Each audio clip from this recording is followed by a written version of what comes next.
अस्सलाम वालेकुम सर। अस्सलाम वालेकुम सुभान भाई, कैसे हैं? अल्लाह का शुक्र सर। सर प्लीज मुझे रिकॉर्डिंग अलाउ कर। हाँ हाँ सर, कर मत दी करने है लगा। कर दी है भाई।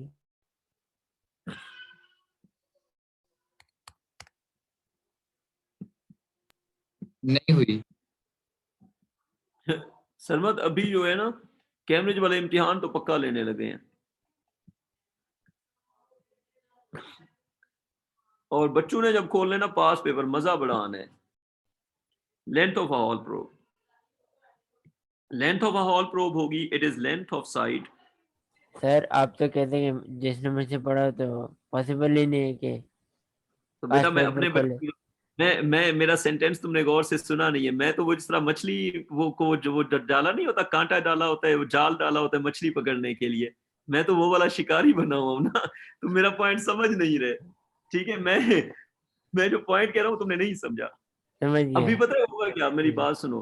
पिछले साल ना कोरोना की वजह से क्रैश कोर्स हो गए थे कैंसल, अभी वो सारे पैसे वापस पूरे हो जाएंगे।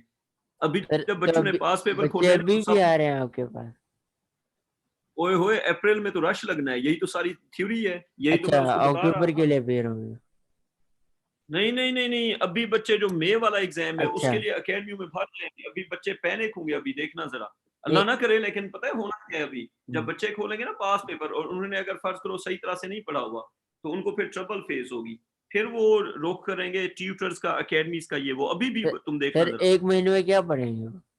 बेटा ये हम हर साल अकेडमी चला रहे हैं, एक महीने में ही बच्चे पहुंचे होते हैं। वो बच्चों का ये थ्योरी होता है, वैसे मैं करवा देता होता हूँ, कुछ ना होने से कुछ होना बेहतर है। अब सोचो तुम अगर मुझसे पढ़ रहे हो और तुम इस टाइम पे आके फंस जाते, स्टक हो जाते, तो फिर तुम कोई ना कोई तो चारा करते ना, ये तो नहीं कि तुमने पैसे भरे हुए एग्जाम देने सारा कुछ जाया कर देते। It is the length. Sir आपके तो क्रैश कोर्स की फीस भी डबल है। जी बेटा बिल्कुल, इट इज द बेटा डबल का है, 10,000 है, क्या कर रहे हो? जो बच्चा सिर्फ इस महीने में आता है अप्रैल में, और उसको मैं सही जान लगा के पढ़ाता हूँ, उसको ए ग्रेड करा देता हूँ, तो इतने पैसे मैं डिजर्व करता हूँ या नहीं करता, खुद बताओ। It is length of the side parallel. जो बच्चा इस वक्त भी आएगा मैं ग्रेड तो उसका निकलवा दूंगा। It is length of the side parallel to the current, उस पर तशद्दुद करके लंबी क्लासें पढ़ा के। अच्छा, it is the length of the side parallel to the current, तो ये वो वाली साइड है जो करंट के पैरेलल है। सर ये तुम्हारे उसके साथ भी हो बाद रहा है। उसके बाद लिखो thickness of the hall pro. बेटा यही तो मेथड है फिर ए लेवल में ग्रेड लेने का, थिकनेस ऑफ, इसके अलावा कोई मेथड है नहीं ना। Thickness of the hall pro, thickness of the Hall probe क्या होती है बेटा? थिकनेस होती है length of the side. Kumail अभी वो एलजीएस के जो बच्चे हैं ना, बस ये 1 सेकंड की बात है, तो वो उल्टा मुझे आके पता है क्या बता रहे हैं कुमैल? मुझे आके वो बच्चे बता रहे हैं कसम से, बस मैं बड़ा हैरान हुआ इस बात पे। मुझे आगे कहते हैं सर आप शुरू में जब हमें पढ़ाते थे ना, तो हमें लगता था कि ये ना सर पागल हैं, ज्यादा इतनी डिटेल पढ़ाते हैं। तो कहते हैं कि हम फलाना अकेडमी में जाते रहे, मैं नाम भी बता देता हूँ, मतलब जो एफेड में 2 और अकेडमीज हैं, तो कहते हैं वहां पे हमें ये बताया गया कि you are studying to the point, और हम बड़े खुश थे कि बड़े जबरदस्त किस्म के नोट्स लिख रहे हैं। कहते हैं अभी हमने खोले पास पेपर, उसमें अटेंडेंस मेन क्लास से डबल है। Can you believe on that? अभी जो मैं रिवीजन क्लासेस ले रहा हूँ उसकी जो अटेंडेंस है ना, वो जो मेन क्लास हुआ करती थी मेरी, जो रिवीजन क्लासेस हैं उसमें कोई 99% अटेंडेंस है। तो मैंने बच्चों से पूछा, मैंने कहा रेगुलर क्लासेस में तो अटेंडेंस 70% होती थी, तो अभी 99% क्यों है? कहते हैं पास पेपर अब नहीं हो रहे। अच्छा, length of the side perpendicular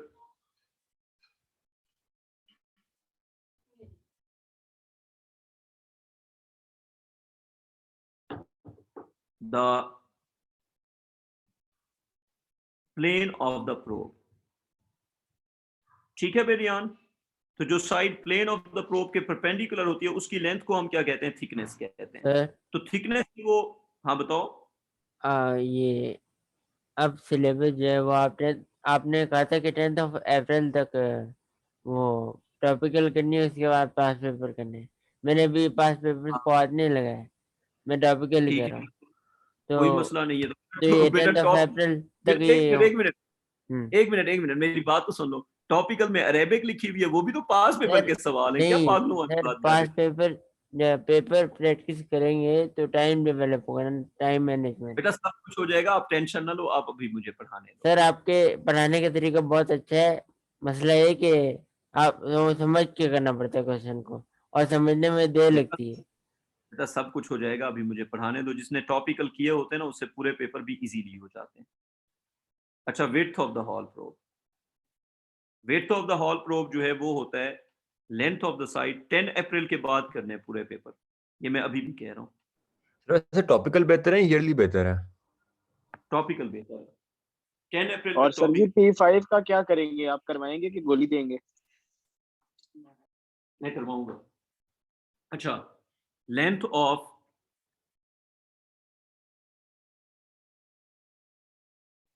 the side, length of the side. अच्छा थोड़ा समझा भी दो, हॉल प्रोब है कि आप इसी क्लास से नहीं ली थोड़ी? Length of the side across which the voltmeter, length of the side across which the voltmeter is connected. A voltmeter is connected is called the width. तो भाई कुमैल, इस लेबलिंग के भी काफी दफा क्वेश्चन आए हुए हैं, and you should know that कि लेबल कैसे करते हैं। बेटा हॉल प्रोब होता है मैग्नेटिक फील्ड की मेजरमेंट के लिए, और इस प्रिंसिपल को अगर फॉलो किया जाए तो पेपर में इससे रिलेटेड जो सवाल आएगा वो ये होगा कि आपको एक हॉल प्रोब देंगे और उसकी लेबलिंग करने को कहेंगे। लेट्स सपोज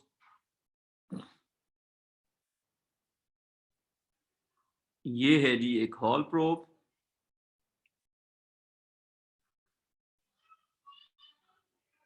ये हो गया। अब कभी कभी एग्जामिनर ने जो है ना वो अपने हिसाब से टर्मिनल चेंज कर देगा। लेट्स सपोज वोल्ट मीटर यहां पे लगाया हुआ है, ठीक है कुमैल? जी सर। अच्छा, वोल्ट मीटर उसने लगा दिया यहां पे, वो चेंज कर रहे चीजें ताकि आपको कंफ्यूज करे। उसने भाईजान करंट इधर से दिया हुआ है,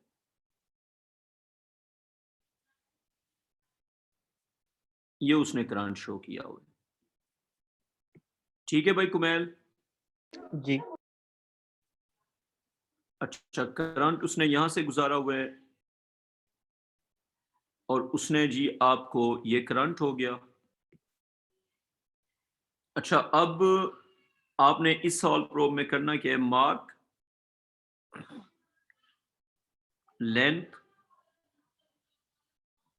length, width, thickness.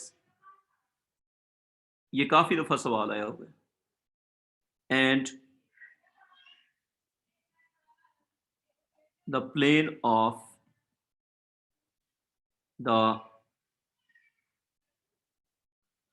Hall probe. आपने क्या करना है? इस हॉल प्रोब को लेबल करना है, इसका प्लेन बताना है। हाँ जी कुमैल, प्लेन कौन सा फेस होगा बेटा जी? सर जिस पे ना वोल्ट मीटर लगा है ना, जिस पे कुछ भी नहीं लगा वो प्लेन होता है। तो this face is the plane of the Hall probe, ठीक है? अच्छा, उसके बाद इसकी लेंथ कौन सी साइड है बेटा? करंट के जो करंट के साथ पैरेलल होगी। ये हुई ना बात, ये है लेंथ। और बेटा इसकी थिकनेस कौन सी साइड है पुत्र, बताओ जरा। सर जो परपेंडिकुलर होगी प्लेन के। तो ये समझ आ गई कि जो मैथ्स वाला थिकनेस है वो अप्लाई नहीं हो रहा, ज्योमेट्री अप्लाई नहीं हो रही, आपके अपने कन्वेंशंस हैं, ठीक है? कुमैल, कुछ बच्चे ये समझते हैं कि जो थिकनेस है वो छोटे वाली साइड होगी, तो समझ आ गई कि थिकनेस छोटे वाली साइड नहीं होती, थिकनेस वो वाली साइड है जो प्लेन के साथ परपेंडिकुलर है। कुमैल क्लियर बेटा?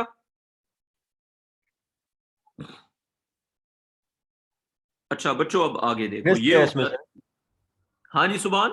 थिकनेस क्या है सर? बेटा थिकनेस होती है, ये साइड को लेबल करना होता है, बस आप इसको यूं रट लो। देखो, जो हॉल प्रोब होता है ना, वो एक होता है क्यूबॉइड शेप्ड सिलिकॉन का पीस, उसकी एक साइड से हम करंट पास करते हैं, जिस साइड में से हम करंट पास करते हैं उसको लेंथ कहते हैं, और जो खाली साइड होती है उसको प्लेन ऑफ द प्रोब कहते हैं। अब उस प्लेन के साथ परपेंडिकुलर जो साइड होती है उसको कहते हैं थिकनेस। और जिन दो टर्मिनल्स पे वोल्ट मीटर लगाते हैं, जिन दो फेसेस पे वोल्ट मीटर लगाते हैं, उसकी जो गैप होती है उसको विड्थ कहते हैं। ये हो गया विड्थ। ठीक है जी, नजर कॉपी कर लिया?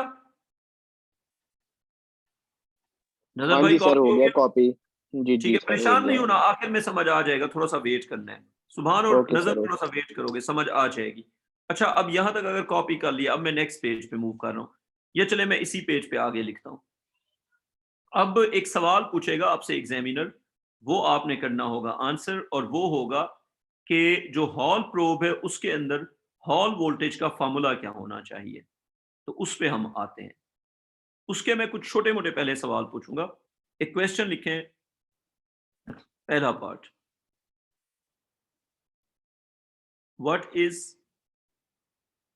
Comparison, what is comparison of electric, and मैं थोड़ा सा ग्रेजुअली लेके जाऊंगा ताकि सब बच्चों को बात समझ आ जाए। What is the comparison of electric and magnetic forces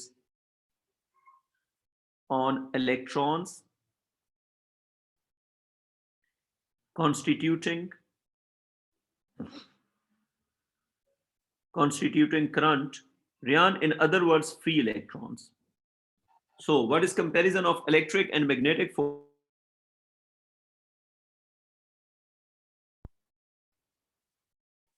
Voltmeter reading, when voltmeter reading is equal to the hall voltage. हाँ जी रियान, आइए बात समझ। Yes sir. तो जब वोल्ट मीटर रीडिंग जो है वो हॉल वोल्टेज के इक्वल, कंपैरिजन क्या होता है? ठीक सर है तो जी फिर तो रियान, ये एफ बात एफ मैग जो है वो एफ इलेक्ट्रिक की इक्वल नहीं होगी? बिल्कुल बेटा, यही बात तो बतानी है। तो हम कहेंगे कि when F magnetic become equal to F electric, उस वक्त बेटा इक्वल हो जाएगा। तो देन सर हॉल वोल्टेज वो है जब ये वोल्ट मीटर लगेगा हॉल मीटर इसके साथ। हाँ हाँ, जो वोल्ट मीटर पे रीडिंग आएगी वो हॉल वोल्टेज है। Then voltmeter will read, असल में हम ये करते हैं कि इसके ऊपर एक मैग्नेटिक फील्ड लगाते हैं और इसमें से करंट पास करते हैं। तो इसके ऊपर जो वोल्ट बनते हैं उनको हम हॉल वोल्टेज कहते हैं। और हॉल वोल्टेज वो तब होते हैं जब इलेक्ट्रॉन्स के ऊपर फोर्सेस बैलेंस हो जाती हैं और करंट सीधा पास होता है। तो देन वोल्ट मीटर रीडिंग, या then voltmeter will read Hall voltage. Riyan भाई, कोई कंफ्यूजन है या क्लियर? क्लियर है सर। ठीक है बेटा जी। क्वेश्चन का second part, right formula for magnetic force. Magnetic force का बताओ फार्मूला क्या होना चाहिए? जी एम एम। पता नहीं क्या बोल रहे हो। राइट फार्मूला फॉर अच्छा, वो ग्रेविटेशनल था। Magnetic force. तो बेटा मैग्नेटिक फोर्स का बताना है फार्मूला। अब दो फार्मूले हम लिख सकते हैं। मैग्नेटिक फोर्स के हम दो फार्मूले लिख सकते हैं। 1/4 और चुप कर जाओ यार। अच्छा, अब बात यह है कि रियान, अल्लाह खैर ही करे, तुम जिस तरह के फार्मूले बता रहे हो मुझे तो डर लग रहा है कि मैं कंफ्यूज कर रहा हूँ बहुत ज्यादा। ये वोल्ट मीटर लगा दिया। अच्छा, अब ये लेंथ हो गई, जिस साइड के अलोंग करंट जाता है उसको हम लेंथ कहते हैं। और मैग्नेटिक फील्ड फर्ज करें हमने इनटू द पेपर लगाया हुआ है। और मैग्नेटिक फील्ड की जो स्ट्रेंथ है that is, for example, we have applied a uniform magnetic field of strength B, for example. Capital B is the strength of magnetic field. तो बेटा इसका जो फार्मूला बनेगा ना हमारे पास, वो होगा F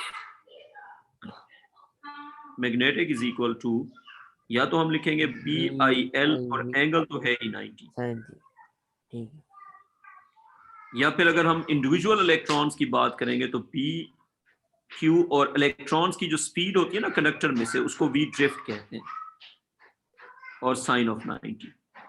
सर ये ड्रिफ्ट वेलोसिटी होती है, बिल्कुल, ये दोनों तो फार्मूले इसमें वो वाला फॉर्मूला लग सकता है I = NA, वो जो पिछले साल पढ़ा बिल्कुल था। बिल्कुल, वो बाद में वही लगाएंगे, बाद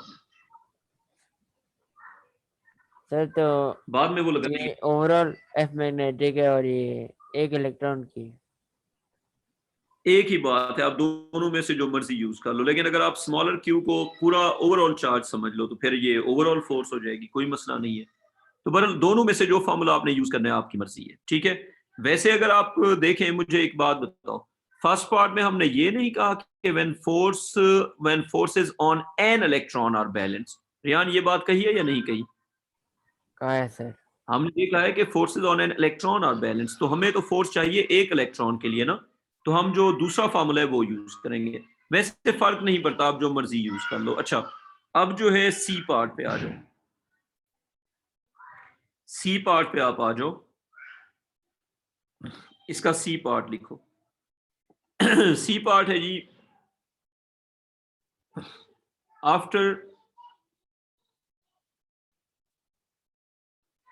after the development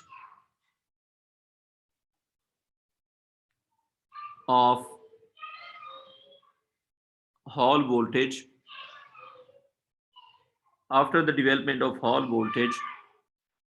write a formula for F electric in terms of V Hall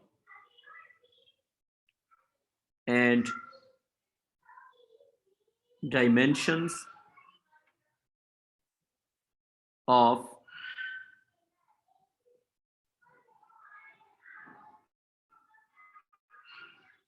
the Hall probe। Kumail, dimensions का क्या मतलब होता है? सर क्यूबॉइड की लेंथ, डायमेंशन। थिकनेस। हाँ बेटा, डायमेंशंस का मतलब होता है लेंथ, विड्थ एंड थिकनेस, ठीक है जी। कुमेल, डायमेंशंस का मतलब होता है लेंथ, विड्थ और थिकनेस, ठीक है बेटा? जी हाँ सर। जी,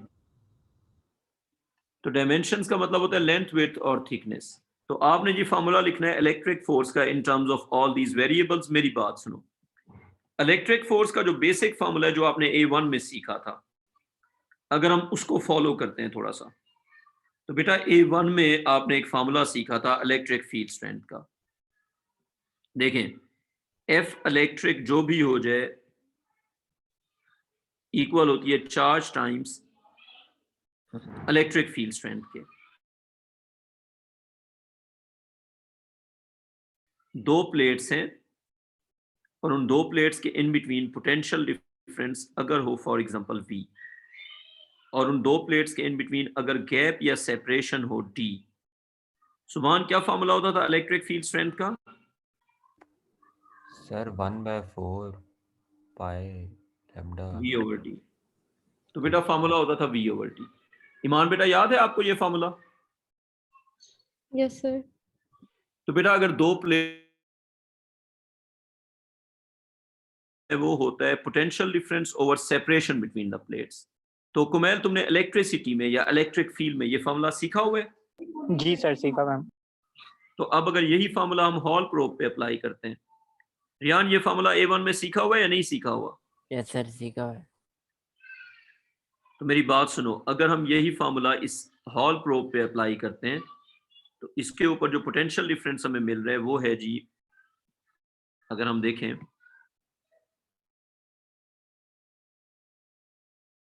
मिल रही है वो है जी V हॉल। इस पे हमें जो वोल्टेज मिल रही है वो किसके इक्वल है? V हॉल के इक्वल है। और वोल्ट मीटर के टर्मिनल्स के इन बिटवीन जो गैप है यहां से लेके यहां तक, बेटा ये तो विड्थ है। वोल्ट मीटर के टर्मिनल्स के इन बिटवीन क्या होता है? विड्थ होता है ना। तो इसके अंदर जो इलेक्ट्रिक फील्ड स्ट्रेंथ होगा वो इक्वल होगा V हॉल ओवर W के। कुमैल, ये सुन लो। Yes sir. ठीक है बेटा। अच्छा, अब जो है बात ये हुई सर एक मिनट कि ये हाँ V बताओ हॉल ओवर W ये वेट लिए ना। बेटा, ये और देखो ना, मेरी बात सुनो। हम्म, ये अगर फर्ज करो ये है AB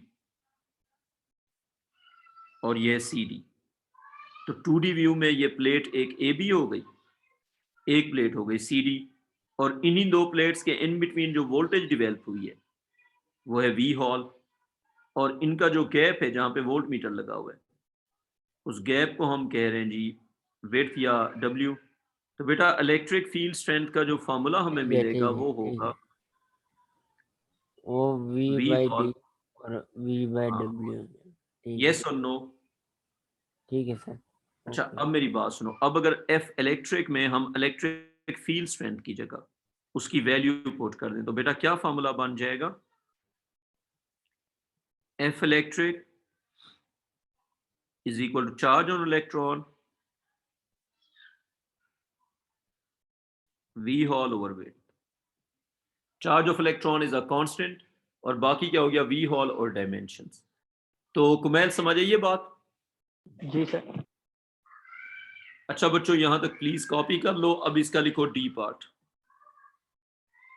अब डी पार्ट में आपने क्या प्रूव करना है मैं आपको बताता हूं। क्वेश्चन का लिखो डी पार्ट। लिखो show that V hall is equal to magnetic field strength V drift into width of conductor, and also explain why is V hall is equal to B V drift B times V drift into W is not used for V hall। मैं अब बताता हूँ सवाल है क्या। ये सवाल बड़ा अजीब सा लग रहा है, ठीक है, लेकिन मैं बताता हूँ। आपको कहा हुआ है कि वी हॉल का ये फार्मूला प्रूव करो और फिर ये भी बताओ कि ये फार्मूला यूज क्यों नहीं होता। कुमैल समझ आ गई बात? जी तो ऐसा सवाल भी आ सकता है कि ये फार्मूला मैथमेटिकली तो ठीक है लेकिन फिर इसको हम यूज क्यों नहीं सर करते। इसमें 2 वेरिएबल होंगे। आप बिल्कुल सही गैस कर रहे हैं, अक्लमंद हो गए हो। फार्मूला के राइट साइड पे ना, ये मैं बताऊंगा ना आगे, पहले फार्मूला बन तो जाए ना। अच्छा, अब जो बात है वो ये है कि सबसे पहले तो वोल्टेज जो है वो इक्वल किसके होगी? वोल्ट मीटर रीडिंग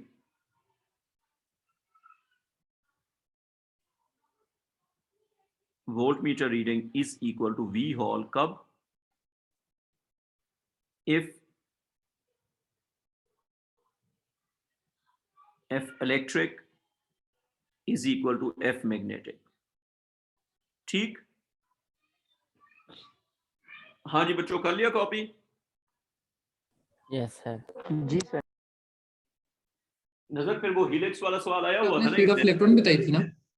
हाँ सरमद, मैंने कहा वो हिलेक्स वाला सवाल फिर आया हुआ था ना पेपर में। कौन जी से जी वाले सर। क्वेश्चन में आता सर? पेपर पता फोर नहीं। पेपर फोर में वो हाँ हाँ हाँ, जो एंगल वाला आया था। हुआ था। हाँ सर, अच्छा, आया हुआ था। शो तो हो गया था। जी सर, हो गया था बिल्कुल अच्छा करके। अच्छा, तो is not used for V hall। voltmeter reading is equal to V hall if F electric is equal to F magnetic। बना हुआ था। है जी फिर आपने वी ड्रिफ्ट क्या बताई थी, क्या होती है? बेटा, वो मैं बताऊंगा ना, अभी इसको आगे तो चलने दो। अच्छा, F इलेक्ट्रिक जो है इसका फॉर्मूला क्या बनेगा? Q टाइम्स V हॉल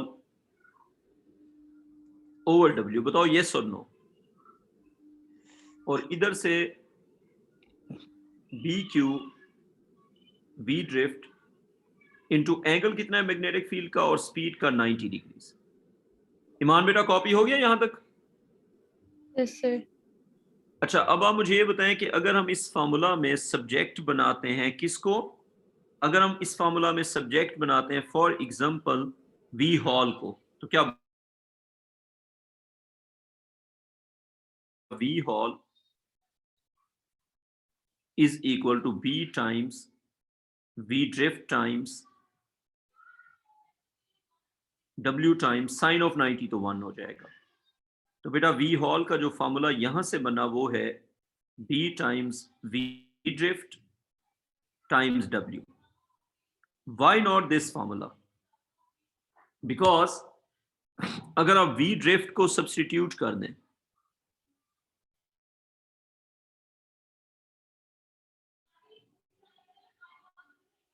तो V ड्रिफ्ट का जो फॉर्मूला बनेगा वो आपने A1 में सीखा हुआ है। हाँ भाई सरमद, कोई फॉर्मूला सीखा हुआ है V ड्रिफ्ट का A1 में? I by NAQ sir.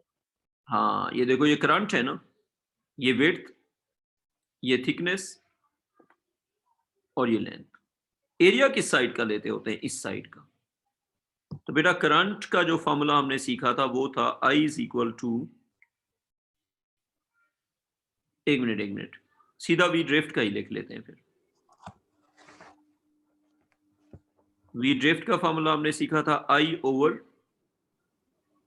NAQ। सीखा हुआ है ये फॉर्मूला? क्या है सर इसमें? है बेटा, इसमें N है number of free charge carriers per unit volume.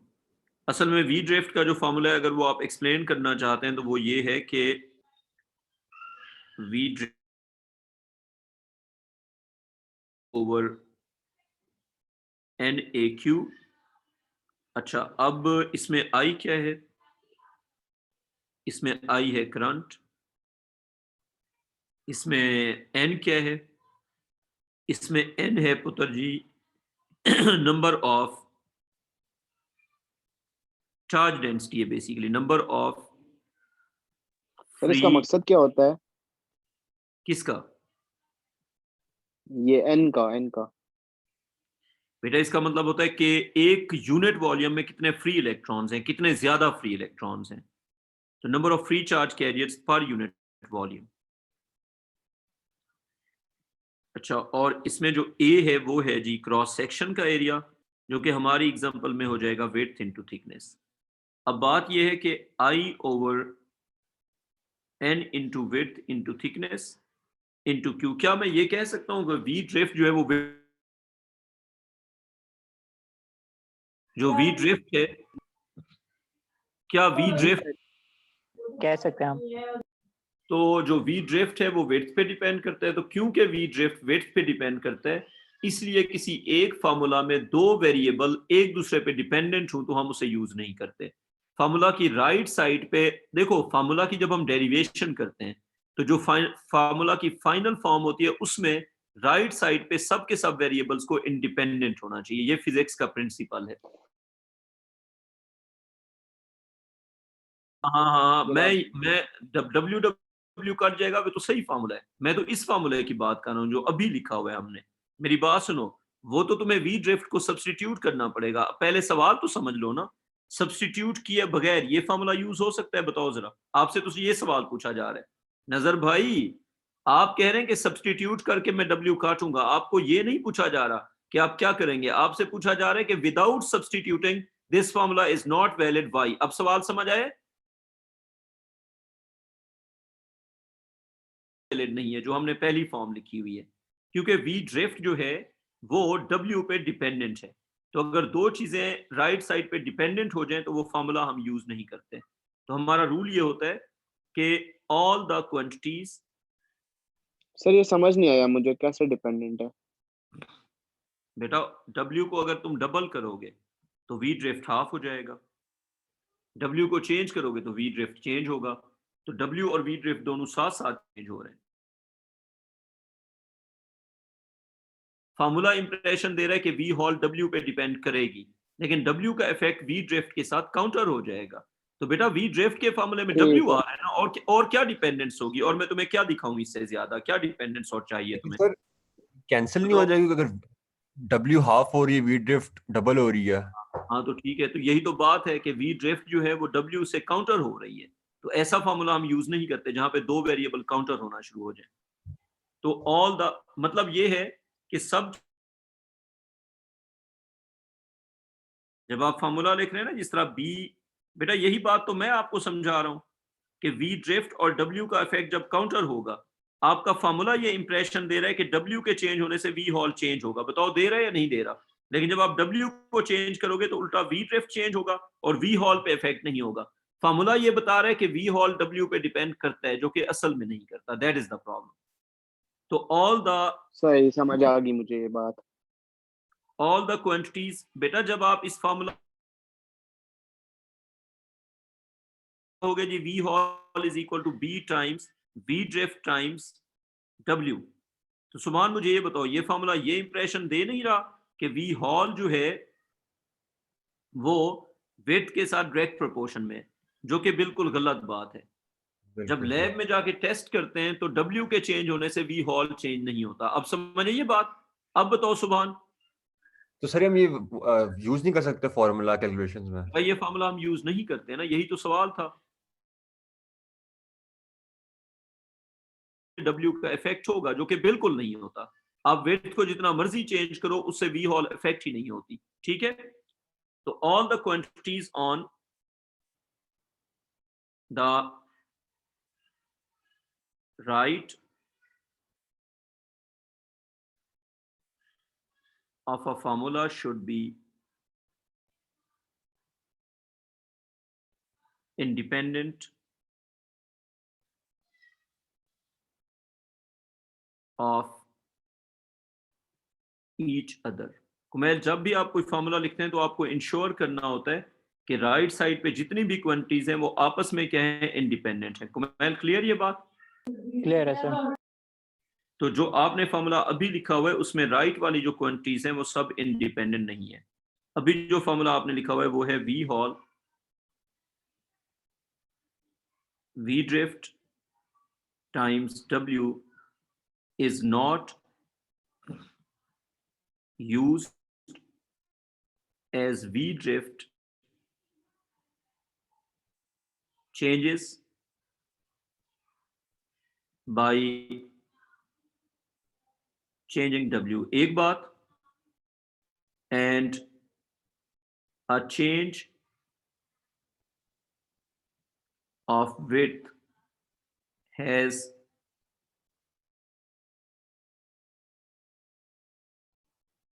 on V hall।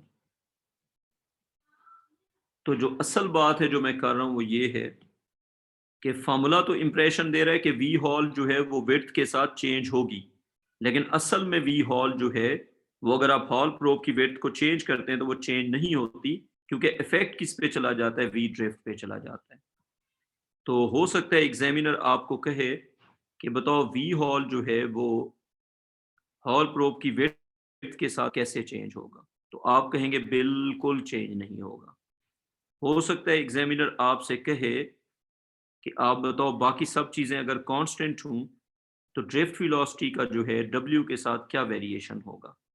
तो आपके फार्मूला के अकॉर्डिंगली अगर आप करंट को भी कांस्टेंट कर दें, इलेक्ट्रॉन पर यूनिट वॉल्यूम भी कांस्टेंट हो जाए, वेट और थिकनेस भी कांस्टेंट हो जाए, क्यू तो होता ही कांस्टेंट है, तो इसका बनेगा इनवर्स प्रोपोर्शन। के ऊपर वी हॉल डिपेंड नहीं करता। कुमैल कॉपी हो गया? कॉपी हो गया। अब फार्मूला की final form. Question, show that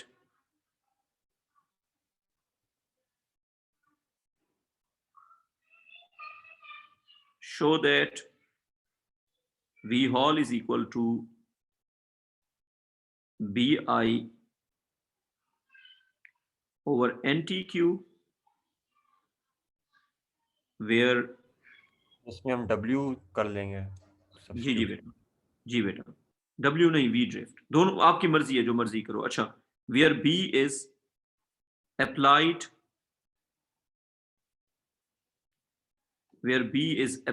magnetic field strength, जिसको आपने फाइंड करना है। B is applied magnetic field strength, और इस फार्मूला में जो I है वो ऑब्वियसली जो आप करंट पास कर रहे हैं हॉल प्रोब में से वो है।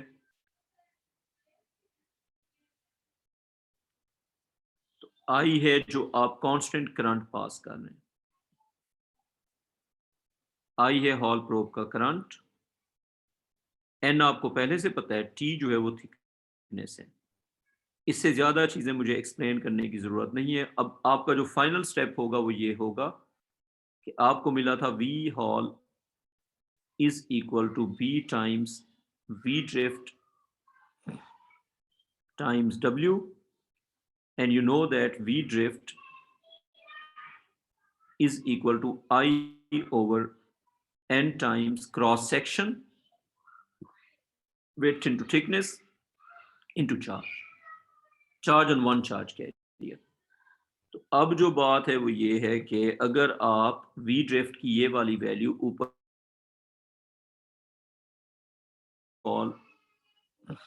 is equal to B की जगह आ जाएगा आपके पास B ही, V drift को आपने कर दिया substitute I over N times width into thickness, और साथ हो जाएगा आपके चार्ज, और फिर ये मल्टीप्लाई हो जाएगा विड्थ के साथ।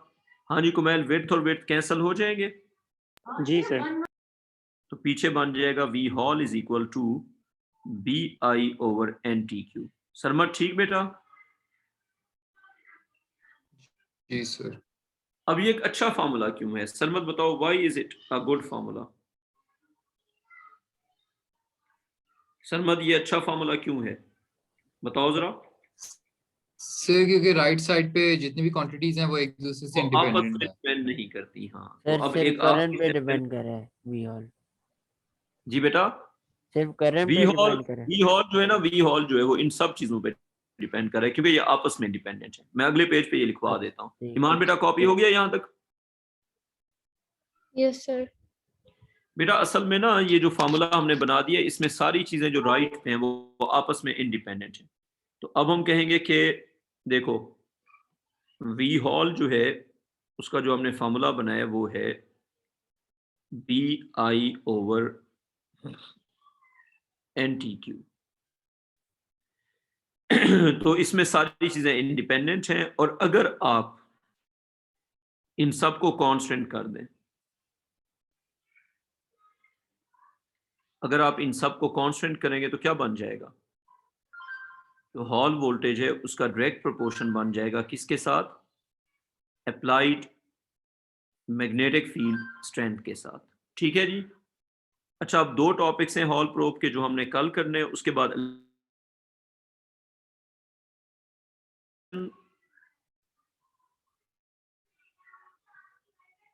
एक हमने करना है calibration of a Hall probe, और दूसरा टॉपिक आपसे पूछा जाएगा sensitivity of a Hall probe. उसके बाद ये हॉल प्रोब खत्म और इलेक्ट्रोमैग्नेटिक इंडक्शन शुरू।